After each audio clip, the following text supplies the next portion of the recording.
Today's video I'm going to show you how to attach this handle onto your Ryobi string trimmer. First thing you do is undo this wing nut on the back here. It's going to allow you to lift this little bracket up. And this little bracket slots in this little slot in here.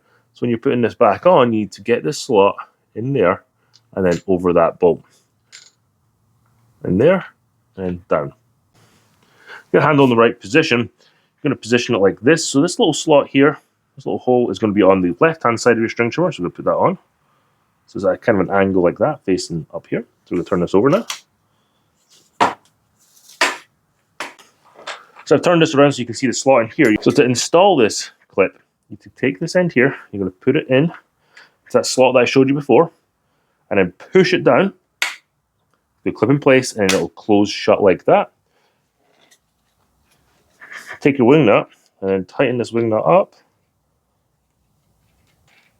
And that's how to install a handle onto a Ryobi string trimmer.